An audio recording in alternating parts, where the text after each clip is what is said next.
أي يسأل يقول إذا كان الإنسان في الطائرة والطائرة متجهة إلى غير جهة القبلة، فهل يصلي الإنسان على جهته أم لا بد من يستقبل القبلة؟ هكذا في تكبيرة الإحرام فيه تفصيل، نفرق بين صلاة النافلة وصلاة الفريضة. إذا كانت صلاة نافلة فلا يشترط استقبال القبلة في السفر، وكان النبي يصلي حيث توجهت به راحلته. إذا كانت صلاة نافلة يبي يتنفل بين الظهر والعصر، يبي يتنفل بين المغرب والعشاء، يبي يتنفل بعد العشاء، يبي يتنفل في الضحى وهو في الطائرة، لا بأس، ولا يشترط استقبال القبلة لا في تكبيرة الإحرام ولا في نهاية الصلاة، لا في أولها ولا في آخرها.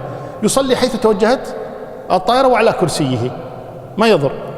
أما في الفريضة فاستقبال القبلة شرط في السفر وفي الحضر، وليس فقط عند تكبيرة الإحرام، ولكن لا بد من استقبال القبلة من أول الصلاة إلى آخرها، سواء في السفر أو في الحضر لا بد أن يستقبل القبلة، فيتأكد أين القبلة. فإذا كانت القبلة في ظهري التفت إلى الخلف، وإذا كانت القبلة في وجهي صلى إلى، إذا كانت القبلة عن يمينه اتجه يمينا، وإن كانت على يساره اتجه يسار. المهم أن لابد أن يستقبل القبلة في صلاته.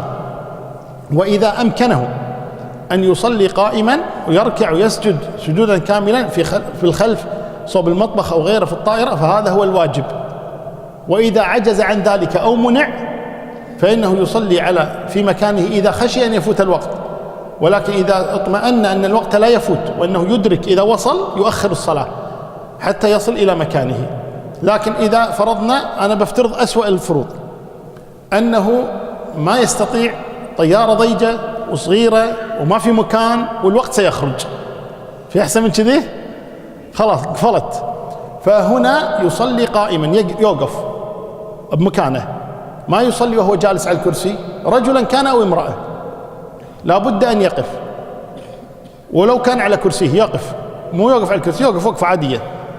طيب، ويستقبل القبلة، إذا كانت القبلة في وجهه استقبل القبلة، إذا كانت القبلة استدار على اللي خلفه، وإذا كانت القبلة عن يمينه استدار عن يمينه، إذا كانت القبلة عن يسار استدار عن يساره، ثم يكبر وهو مستقبل القبلة، ثم يركع بقدر ما يستطيع وهو مستقبل القبلة، ثم يرفع وهو مستقبل القبلة، فإذا جاء السجود جلس فيومئ برأسه للسجدة الأولى ثم السجدة الثانية ثم يقوم، وهكذا حتى تنتهي الصلاة.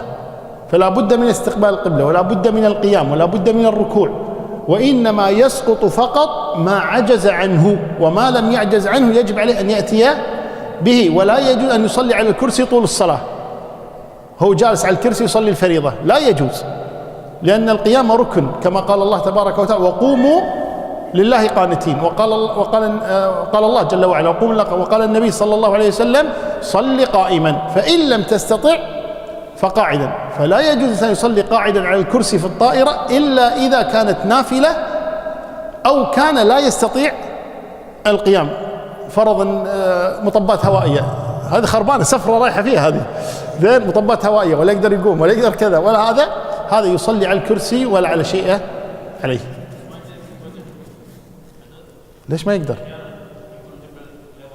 ايه ايه يطالع اللي وراه،